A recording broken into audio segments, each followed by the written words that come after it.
É uma satisfação enorme receber aqui o nosso professor, que já se tornou amigo nosso da FENAFISCO, o professor Eduardo Fagnani, que está aqui ao meu lado. Ele coordenou todo o trabalho de pesquisa, de estudo da reforma da Previdência pela ANFIP, e que subsidiou toda a nossa discussão, nosso debate, permeou todo esse período de enfrentamento nesse ano difícil, que já começou, e é bom lembrar, nós já começamos o ano de 2017 enfrentando a reforma da Previdência, certo? Então o professor coordenou todo esse estudo, os cadernos, os números, e fez o contraponto ao discurso oficial falacioso do déficit da Previdência, e expôs toda a farsa daquela versão oficial. E foi fundamental, esses estudos foram fundamentais para todos os trabalhadores brasileiros, as entidades, as centrais sindicais, as federações como a FENAFISCO, por exemplo, e a ANFIP, fazerem o debate, esclarecerem a sociedade.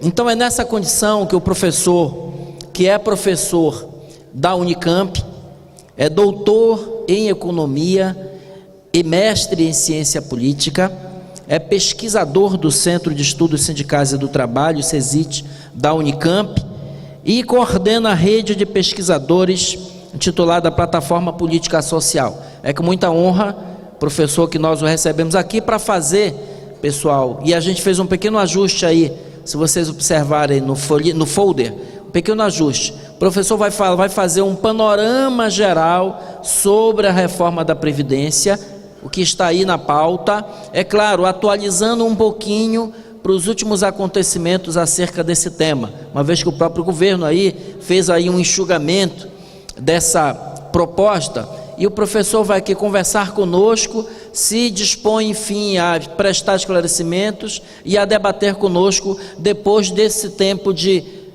aproximadamente 40 minutos, tá certo? Então peço a atenção de todos os colegas do Fisco Estadual e Distrital Brasileiro para esse momento que nós consideramos muito importante do nosso evento. Então, professor, com a palavra. Boa tarde a todos. Boa tarde aos meus companheiros de mesa. Eu queria agradecer, Charles, o convite. Eu me sinto muito honrado de estar aqui. Quero agradecer também a hospitalidade do Vandercy, né, nos receber mais uma vez aqui no Paraná. E dizer para vocês que desde julho, né, Charles, nós temos trabalhado em conjunto para um pouco replicar esse trabalho que foi feito para a Previdência no caso da reforma tributária, né? Então, o Charles deve falar disso para vocês mais adiante, mas enfim, há todo um projeto da FENAFISCO junto com a ANFIP, né, ter uma proposta de reforma agrária que distribua renda, né, uma proposta de reforma tributária que seja necessária para o Brasil. Ouvindo a palestra maravilhosa do nosso Jardel, né, eu diria que o Charles é daquela pessoa número 1 que faz a diferença. Isso eu tenho visto nesses últimos tempos. Bom, eu tenho uma apresentação aqui. Eu vou deixar a apresentação para vocês. A minha ideia é ter uma conversa mais geral sobre pontos mais importantes.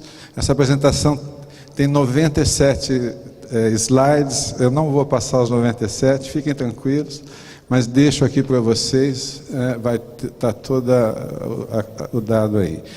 Enfim, em meados de 2016, nós já sabíamos que o governo já anunciava uma reforma da Previdência, nós sabíamos o que vinha pela frente, então nos reunimos e, junto com a ANFIP e com o DIESE, reunimos um grupo com mais de 20 especialistas, e produzimos 2 documentos. O primeiro é esse documento, Previdência, Reformar para Excluir, né? É um documento, são 250 páginas, tem uma versão sintética, né? E depois produzimos um segundo documento, eu vou explicar para vocês mais adiante, que é sobre as inconsistências. A ideia toda é o seguinte: o governo faz projeções para 2060, mas ele não tem um modelo de projeção atuarial, é chute, né? Então esse segundo documento, a Previdência Social em 2060, as inconsistências do modelo de projeção atuarial do governo brasileiro, também foi organizada entre agosto de 2016 e janeiro de 2016, né? Nós fizemos todo um esforço para que isso fosse lançado ainda em fevereiro, porque sabíamos que entraria na pauta do Congresso em março. Já no mês de fevereiro nós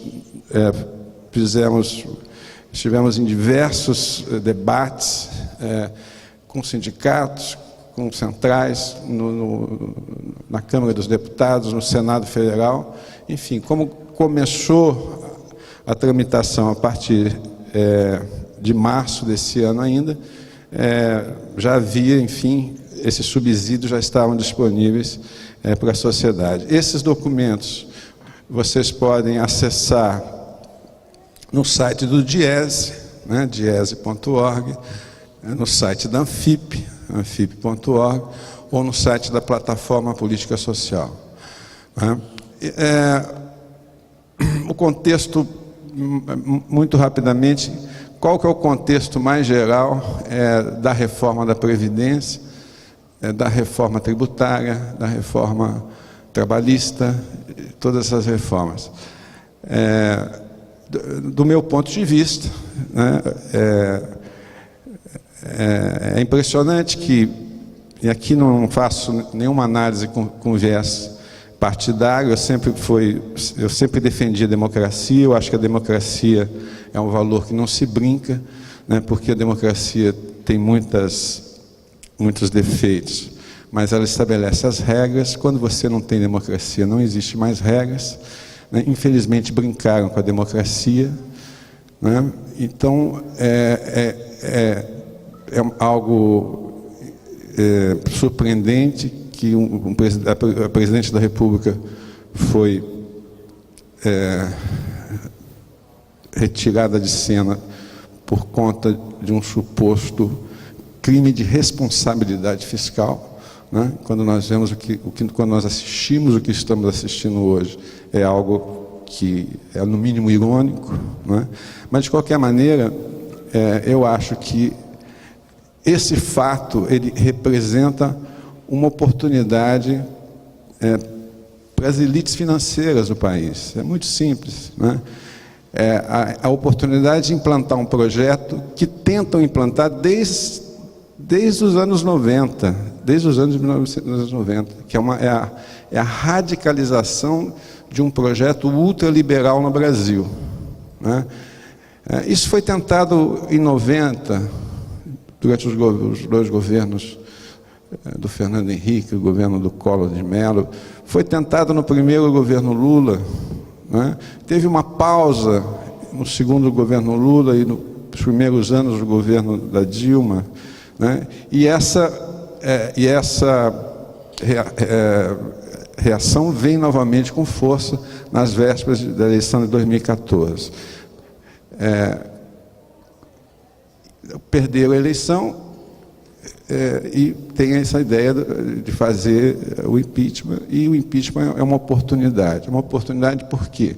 Porque eles têm até 2018 para radicalizar um projeto liberal no Brasil. É o que nós estamos assistindo, né? Eu vejo, quando se fala na Ponte para o Futuro, que é o documento o programa de governo, né, do governo Temer, são essas reformas que o mercado deseja, né?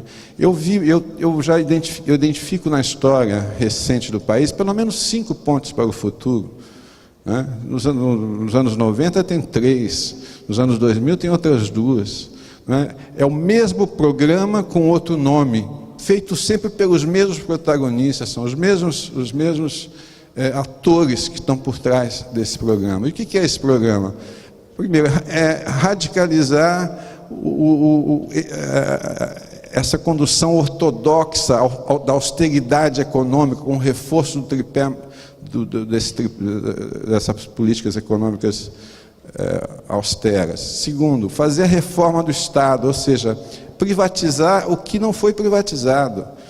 Nós estamos aqui em vias agora, o que não foi privatizado nos anos 90 e depois. Nós estamos aqui vendo a privatização da Eletrobras. Né? Há uma privatização em curso dos bancos públicos, uma intenção, inclusive da Petrobras. A privatização não é só na infraestrutura econômica, é também na infraestrutura social. Nós estamos vendo o processo de privatização da saúde, do saneamento, da educação. Né? E o terceiro ponto é o desmonte do Estado Social. Né? O que é o Estado Social? O Estado Social que foi pensado em 88. Foi pensado não, foi construído, foi uma luta política. As forças que lutaram contra a ditadura militar, né, queriam a democracia e um Estado social minimamente inspirado nos valores da social-democracia europeia. Né? E após décadas de luta, isso está na Constituição de 88. Né?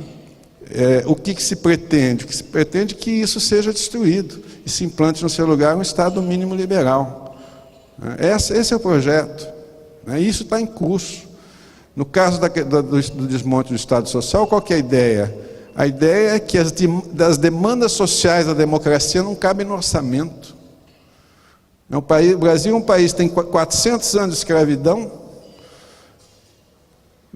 400 anos de escravidão.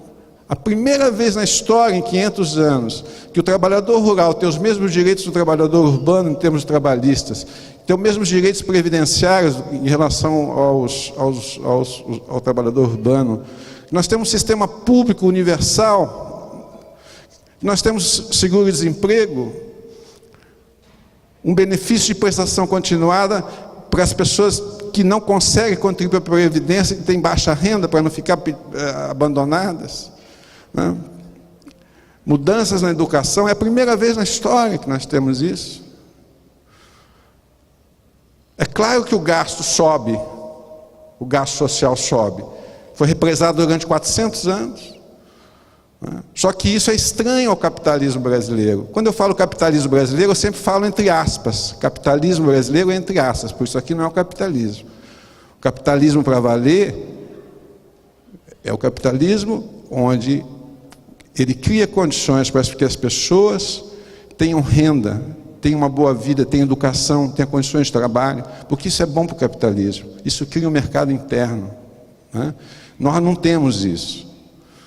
Nós nunca tivemos. A Constituição de 88, desse ponto de vista, é a primeira vez que o Brasil tem ao mesmo tempo o que se chama cidadania plena, que é direito civil, direito político e direito social. Nós nunca tivemos isso juntos. É a primeira vez. Só que isso é inadmissível para esse capitalismo brasileiro. Então é esse processo que nós estamos vendo. E nós estamos vendo isso de que maneiras? Primeiro, a tal do teto dos gastos não financeiros.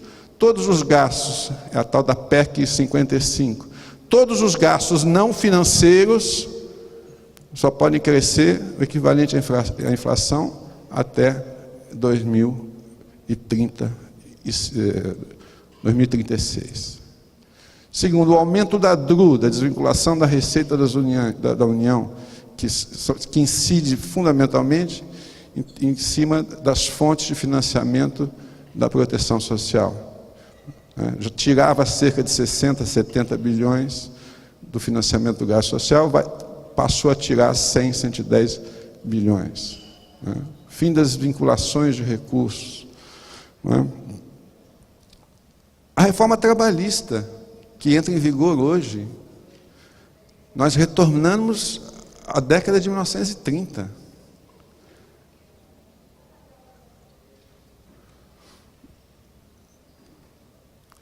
Quarto ponto, a reforma tributária que tramita no Congresso Nacional, que não vai enfrentar a questão da regressividade do sistema, que é histórica, é crônica, né? Vai simplificar o sistema, o que é positivo, a simplificação é positiva, mas não enfrenta a questão da regressividade. Vai simplificar o que é positivo, mas tem um problema aí. Eu estou dizendo, escrevi um artigo recentemente, que a reforma tributária pode ser o último suspiro da proteção social. Por quê? Porque você vai acabar com contribuições e taxas e impostos que são constitucionalmente vinculadas à proteção social, como salário e educação, como a contribuição sobre o lucro líquido, contribuição sobre o faturamento, que financia a previdência, a assistência social, a saúde, o seguro-desemprego, o PIS/PASEP, e vai criar uma fonte, né, supostamente um IVA, né, que não tem vinculação nenhuma. Tá certo? Então, esse é um dos pontos que diferencia a proposta que nós estamos analisando num grupo técnico, né, com a participação de muitos colegas da FENAFISCO, né? Esse é um projeto, um projeto que nós estamos fazendo, diferencia, porque nós começamos o projeto pensando como é que eu vou financiar a proteção social, porque eu não enfrento a questão da justiça fiscal, da má distribuição da renda só com reforma tributária, eu também tenho que ter gasto também é redistributivo, né? E por último a reforma da Previdência, né, que é o tema que eu vou falar aqui no tempo que eu tenho, né? Então veja, a primeira questão. Primeiro ponto que eu quero dizer para vocês, eu sou a favor de reforma da Previdência. Reforma da Previdência precisa ser feita de tempos em tempos.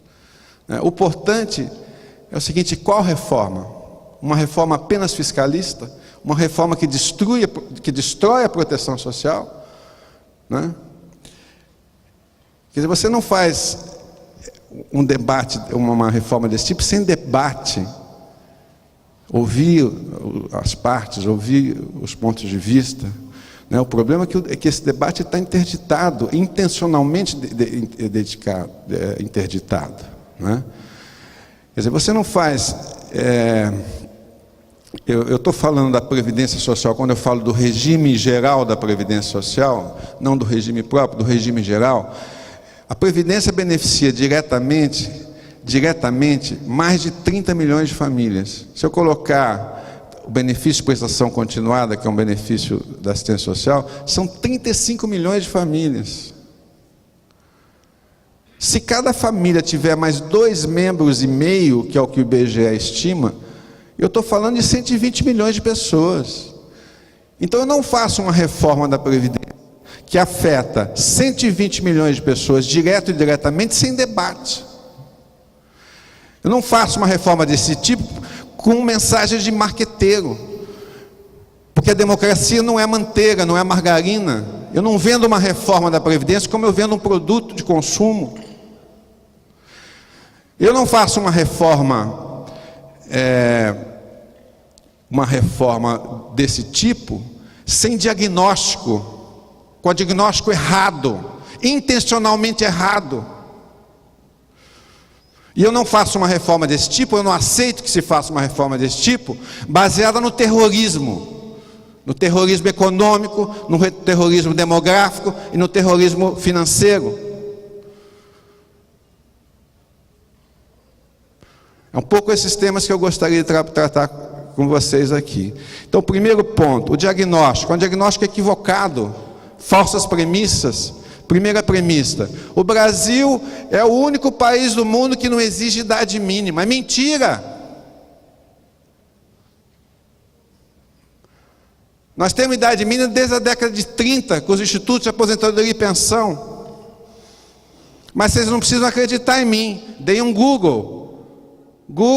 Dê um Google no artigo 201, parágrafo 7, inciso 1 da Constituição. Vocês vão ver que está escrito: para você se aposentar no Brasil, você tem que ter duas formas: ou por tempo de contribuição, 35 anos de contribuição, e nesse caso, apenas nesse caso, não se exige idade mínima, tá certo? Ou por idade, 65 anos homem, 60 mulher, e mais 15 anos de contribuição. E para o rural, 5 anos a menos. Então nós temos idade mínima. O que não tem idade, o que em tese não teria idade mínima é quem se aposenta por tempo de contribuição. Aqui eu apaguei tudo. E aqui, quando vocês forem ver esse dado, nós vemos, não só nós temos idade, como 64%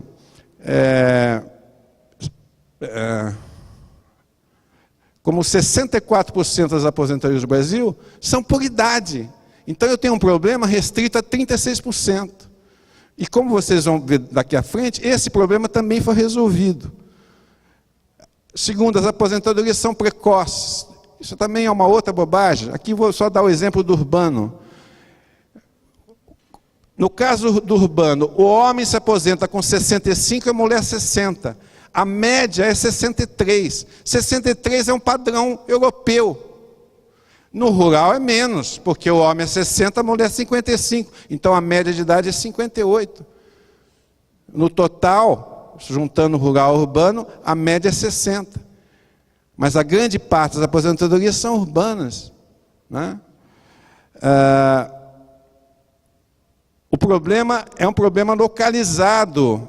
No caso do regime geral da Previdência, essa questão da ausência de idade mínima e aposentadoria precoce, ela é localizado nas aposentadorias por tempo de contribuição. 35 anos homem, 30 mulher, mais o fator. Responde por 36%.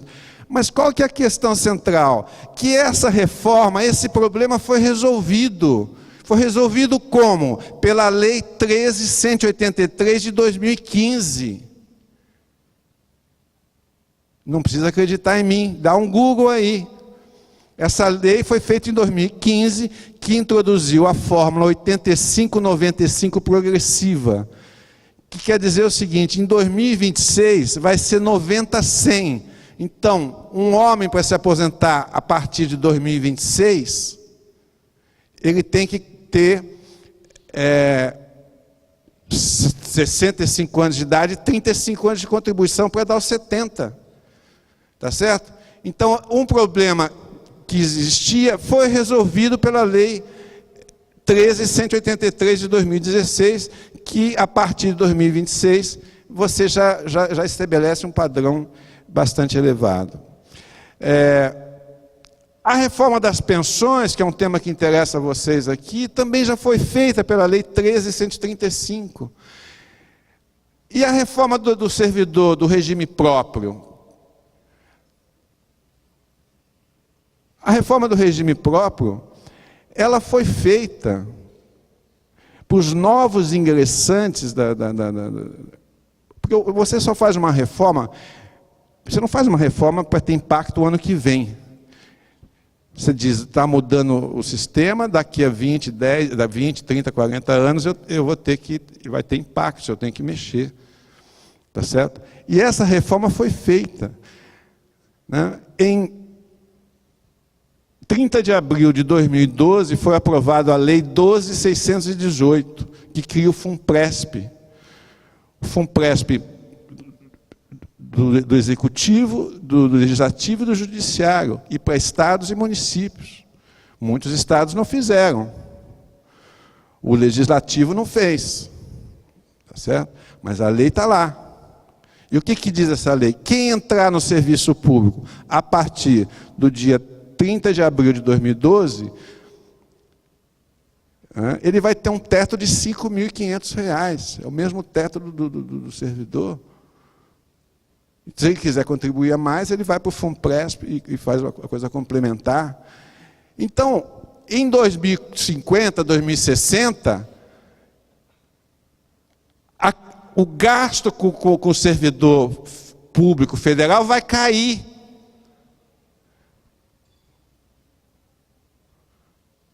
Porque o teto é R$ 5.000. O problema de longo prazo está resolvido. O que você tem um problema? Tem um problema do estoque.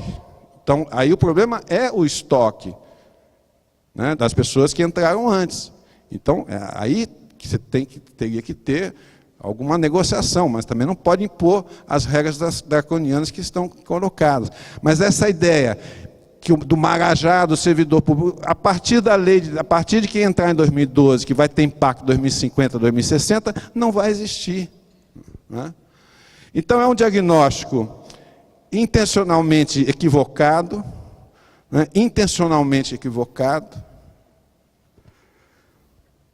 Né? Nós temos idade mínima, 60% das aposentadorias são por idade, 65 anos, 60 anos. Né? A parte que não é, que é tempo de contribuição, teve uma lei em 2015 que resolveu, a partir de 2026. Então, você resolveu o problema das aposentadorias precoces. As pensões também foram mudadas em 2015. E do servidor público, quem entra no serviço público a partir de 2012, que vai se aposentar em 2050, 2060, isso está equacionado.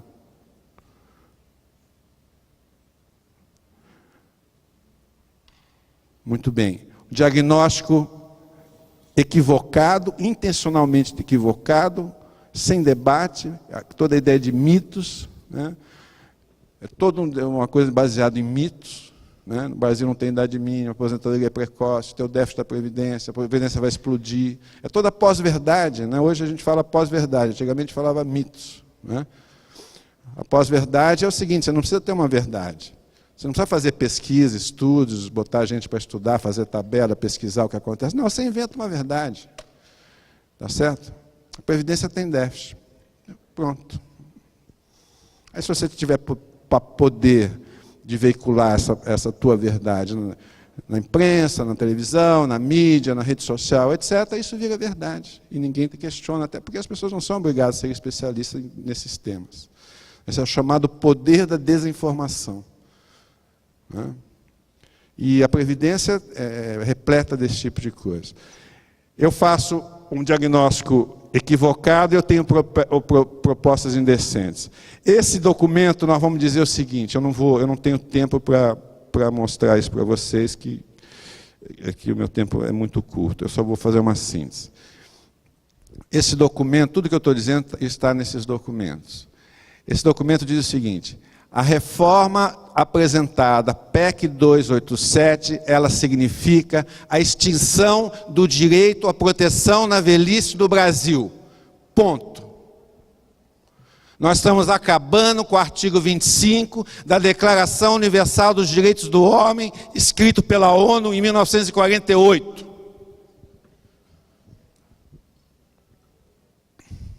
O que era a proposta original? Equivale servidor público, trabalhador do regime geral, rural, urbano, benefício de prestação continuada, todo mundo para se aposentar, homem, mulher, urbano, rural, todo mundo para aposentar tem que ter 65 anos de idade. E a proposta original do governo era, para você ter aposentadoria mínima, você tinha que parcial, você tinha que ter 25 anos de contribuição. E para ter integral, você tinha que ter 49 anos de contribuição. Essa é a proposta original do governo. Um jovem que entra no mercado de trabalho, um médico que se forme com 26 anos, para ele ter aposentadoria integral, se ele ficasse 49 anos com carteira de trabalho assinada, ele teria direito de se aposentar aos 76 anos. Essa é a proposta indecente que o governo colocou na mesa. Depois recuou para 40 anos. E agora recuou de novo. Mas a gente nem discute os 49 anos e os 40 anos, nós discutimos os 25. 80% do trabalhador brasileiro não conseguiu comprovar 25 anos de contribuição. Então, se prevalecer os 25 anos de contribuição, eu estou excluindo 80% do trabalhador brasileiro. Agora eles estão recuando para 15%, que é o que está. Tá certo? As nossas críticas fizeram efeito. Por que a pessoa não consegue contribuir com 25 anos? Não consegue contribuir com 25 anos porque a rotatividade do trabalho no Brasil é escandalosa. Em média, diz o Diese, uma pessoa consegue, em um ano, ela contribuir durante 9 meses. Em média, 9 meses. Então, se ela contribuir durante 9 meses, para ela ter 15 anos, ela vai precisar de 25. Outro dado escandaloso é a informalidade do trabalho. Hoje, cerca de metade dos empregos no Brasil não são sem carteira assinada, são informais. E uma pessoa que está no mercado informal não contribui para a Previdência. Então, a informalidade, se 50% na média, na região do Pará, na região do Amazonas, 75% dos empregos são informais. Então, se eu mantiver a regra de 25 anos de contribuição, eu estou excluindo. E eu estou falando isso tudo, porque nós escrevemos esse documento antes da reforma trabalhista, que entra em vigor hoje. E que essa reforma trabalhista, o que ela vai fazer? Vai ampliar enormemente a informalidade. Ou seja, vai transformar em legal algo que algo que hoje é ilegal. Porque o que ela vai fazer? Ela vai, se eu tenho 50% dos trabalhos informais, 50% formal, com carteira assinada, a reforma trabalhista vai fazer o quê? Vai destruir esses 50% que são informais, são formais, com carteira assinada. Tá certo? E, portanto, as pessoas não vão ter capacidade de contribuir. Tá claro? Ela é excludente desse ponto de vista. O rural jamais vai conseguir comprovar isso. O benefício de prestação continuada, que é um benefício assistencial, eles queriam passar de 65 anos para 70 anos. A proposta original era essa. Né? Tem a questão das pensões, tem a questão do servidor público, tem as regras de transição. Ou seja, é uma proposta que foi feita para que as pessoas não tenham capacidade de se aposentar. É simples assim.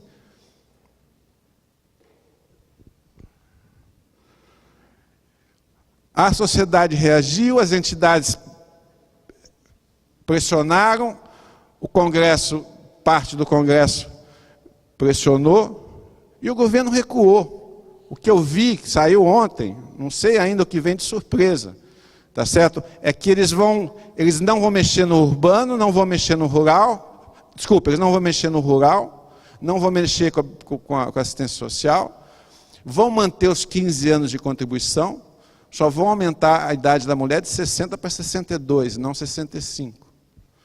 Tá certo? E vai pegar o quê? As regras de transição do servidor da ativa, federal especialmente. Tá certo? Isso vai mexer. Não sabemos o que vai ser.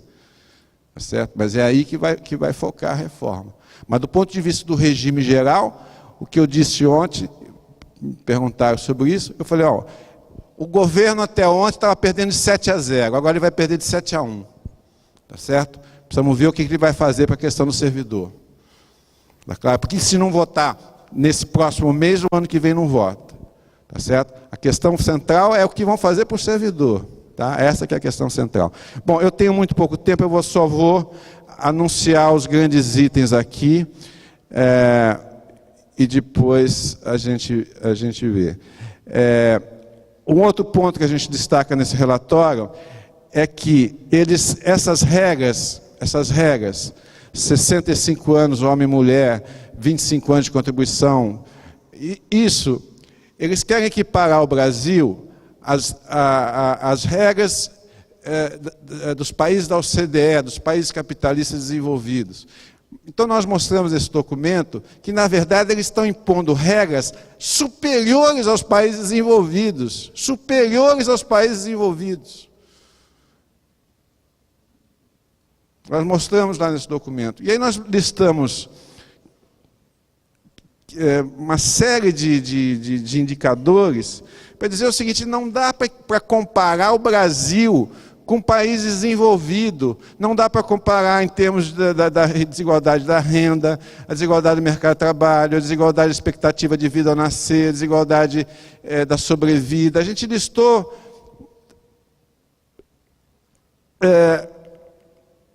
diversos indicadores, né, e mostramos um a um. Né, o PIB per capita, né, por exemplo, a expectativa de vida do homem no Brasil é em torno de 70 anos, 72 anos.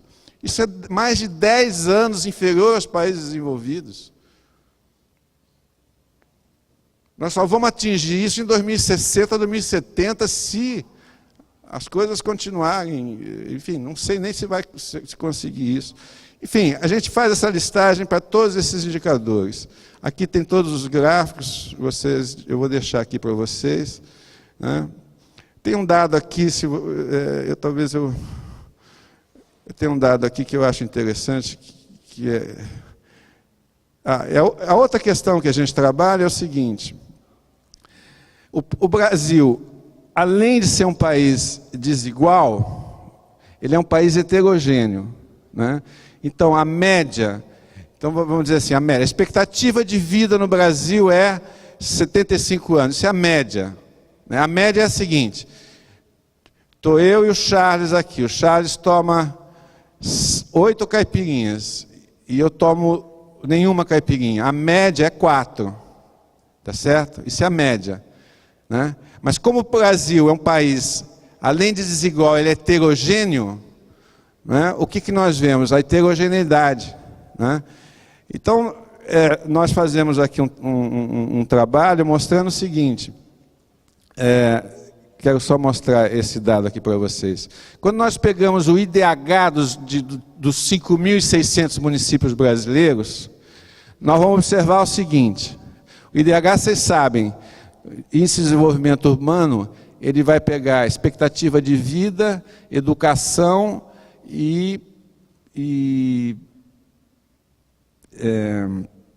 acho que é o PIB per capita, expectativa de vida e indicadores de educação. É a renda per capita. É a renda per capita, não é isso? É renda, educação e saúde, que é a expectativa de vida. A saúde, expectativa de vida, educação, anos de estudo, enfim. Mas quando você pega os 6.000 municípios brasileiros, só tem 40 municípios, dos quase 6.000 municípios brasileiros, que têm um IDH semelhante aos países desenvolvidos. 34% são semelhantes ao IDH do Brasil. Mas se você pegar 40% mais 24%, são 65% dos municípios brasileiros, eles têm IDH semelhantes a Gabão, Indonésia, El Salvador, Congo, Zâmbia, Gana, Quênia, Paquistão, Angola. Então nós temos mais de 65% dos municípios brasileiros que têm um IDH semelhante a países africanos, né? E querem implantar no Brasil um modelo de previdência social inspirado nos países desenvolvidos da Europa. Né? Esse mapa é interessante. Isso aqui é o município de São Paulo, porque o IBGE não tem esse dado por rural, urbano, por esse dado de expectativa de vida, por exemplo, pelas várias situações. Mas o município de São Paulo tem essa informação. Então vocês vão ver aí o seguinte: aquela areazinha azulzinha ali a área mais as regiões ricas da população. Lá a expectativa de vida é 78, 79, 80 anos, tá certo? Mas tem a área amarela é mais ou menos e a vermelha é ruim. Então nessa área vermelha, que é a periferia, tem quatro distritos que a expectativa de vida é 54 anos. Isso é um retrato do Brasil. Então, como é que eu posso aceitar um negócio desse? Nós estamos destruindo, é uma reforma fiscalista que destrói um principal mecanismo de proteção social. Depois, se vocês quiserem, eu posso falar isso. Só eu tenho já, que o meu tempo está esgotado, eu vou só anunciar, se você me permitir, depois a gente pode discutir. Então, eu não posso aceitar uma reforma sem debate, uma reforma baseada num diagnóstico equivocado, uma reforma cujo principal objetivo é extinguir o direito à proteção na velhice no Brasil, tá certo? Não posso aceitar uma reforma que seja inspirada nos países desenvolvidos e coloca parâmetros mais exigentes que os países desenvolvidos e que não leva em consideração que o Brasil é um dos países mais desiguais e heterogêneos do mundo, que a média nacional não reflete as heterogeneidades do país. Eu não posso aceitar uma reforma que vai destruir um dos principais mecanismos de proteção social do país, e eu não posso aceitar a reforma com base no terrorismo, sem base científica, sem base real. O primeiro terrorismo é o financeiro, é a questão do déficit. Tá? Eu não tenho tempo para desenvolver isso para vocês, só digo para vocês que déficit na Previdência é simplesmente um desprezo à ordem constitucional, é um desprezo ao que reza o artigo 194 e 195, como a OAB recentemente entrou nesse debate, foi muito importante a OAB ter entrado nesse debate, para mostrar isso juridicamente, e como a CPI do senador Paulo Paim, que trabalhou durante 6 meses, chegou a essa conclusão, e o relatório foi aprovado com a maioria dos votos, a maioria não, com a unanimidade, tá certo? E a outra questão do terrorismo é, hoje tem déficit, não tem déficit.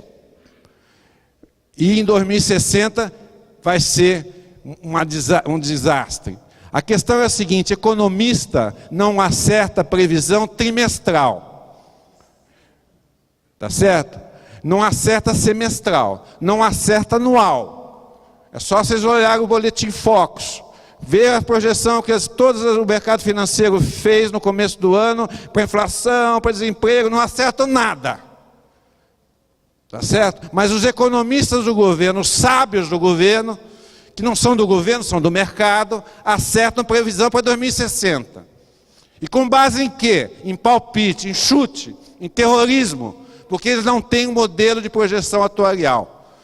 Reconheceram isso na CPI, nos debates que nós travamos lá com eles.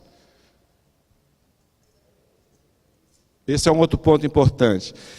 Terceiro ponto importante, o terrorismo demográfico.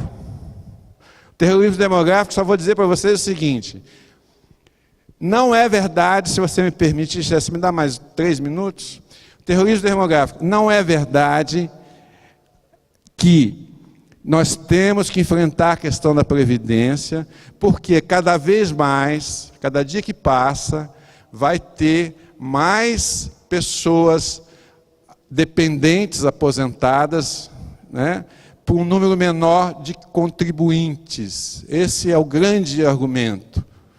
A população está envelhecendo, um menor número de pessoas vão financiar um maior número de velhos. Pô, é um argumento que impressiona, você fala, é verdade. Por que isso não é verdade? Porque a Previdência não é financiada só pela contribuição do empregado, tá certo? Os sistemas europeus, os sistemas que fizeram isso, do qual a Constituição de 88 se inspirou, nós temos o financiamento tripartite, é o empregador e a sociedade, o governo. Como? Através de impostos gerais. Aqui nós mostramos para a Europa uma média de 27 países, na média 60% desse financiamento é feito por impostos gerais. Por isso que nós temos que fazer uma reforma tributária que taxa a renda e transfira a renda para financiar a proteção social. 30 e pouco por cento ao empregador e 18% ao empregado. Só para dar um argumento, existem vários outros argumentos. E por fim, o terrorismo econômico. O que é o terrorismo econômico? O terrorismo econômico é, se não for feita a reforma da Previdência, o país quebra. Os investidores não vêm para o Brasil, a economia não cresce, não vamos gerar emprego, o risco do Brasil vai subir. Que é isso? Nós somos o quê? Idiotas? Nós somos idiotas. Eles tratam a gente como se fossem idiotas.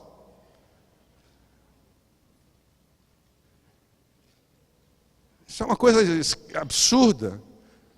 Né? Então, aí nós vamos enfrentar isso com propostas concretas, tanto do ponto de vista da proteção, da seguridade social, tem várias propostas, né? Quanto do ponto de vista da política macroeconômica. Né? Como, por exemplo, foi dito aqui, eles estão dizendo que, o governo diz que a reforma da Previdência vai gerar uma economia de 700 bilhões em 10 anos. Portanto, 70 bilhões por ano. Eu pergunto para os senhores, será que eu não poderia conseguir um resultado melhor se eu não pagasse 500 bilhões por ano de juros? Se eu combatesse a sonegação de impostos, que os senhores conhecem melhor do que eu esse assunto, que, segundo indicações que eu vejo, o governo deixa de arrecadar 500 bilhões por ano. Se eu revisasse as isenções tributárias, que só no governo federal significa uma perda de receita de cerca de 300 bilhões por ano. Eu estou falando de 500 mais 500, 1 trilhão e 300. Eu tenho um potencial para arrumar receita de 1 trilhão e 300. Se eu conseguir fazer 30% disso, eu estou falando de quase 400 bilhões. Então, como é que a reforma da Previdência, que vai dar 70 bilhões de economia, tá certo? Sem ela, o país quebra. E se a Previdência está quebrada, por que eles, além de não combater a sonegação, perdoam as dívidas com refinanciamentos sucessivos, tá certo? Que significa uma nova possibilidade do sujeito não pagar mais imposto. E poderia falar uma série de coisas por aí. Tá certo? Por que eu não faço a reforma tributária se a Previdência está quebrada? Por que eu não revejo as inconsistências do regime macroeconômico brasileiro? Por que eu não faço a economia crescer? Por que eu faço um ajuste fiscal que é só em cima da redução da despesa, mas eu não penso na questão da receita? Porque uma grande parte da receita da Previdência vem o quê? Da atividade econômica. Se a economia cresce, aumenta a produção, aumenta a arrecadação, aumenta os salários, aumenta a arrecadação. Enfim, existem alternativas, tá certo?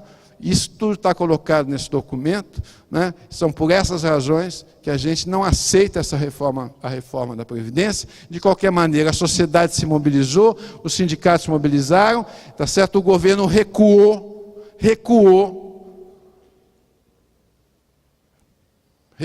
que eu vi ontem, recuou. Até ontem ele estava perdendo de 7-0, ele vai perder de 7-1.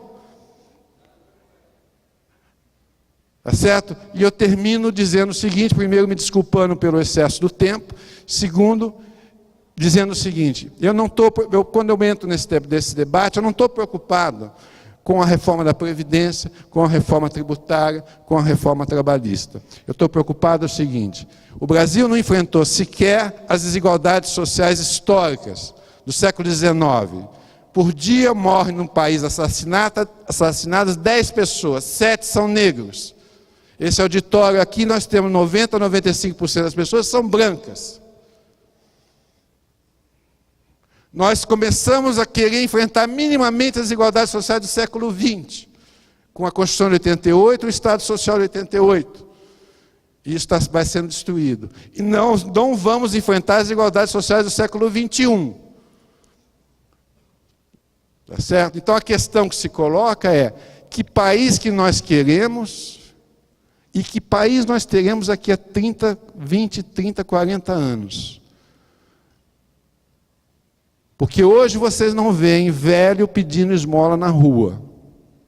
Mas nós vamos ver velho pedindo esmola na rua daqui 20, 30 anos. Eu digo o seguinte, nós estamos caminhando para a mexicanização do Brasil. O México é um país que fez todas as reformas liberais dos anos 90, hoje metade da população está abaixo da linha de pobreza, 90% dos seus trabalhadores estão no mercado informal e o país está dividido em 7 grandes grupos de narcotráfico. Tá certo? Então a minha questão é, que país nós queremos e que país nós teremos em 2060 e o que nós temos que fazer para mudar esse estado de coisa. Muito obrigado.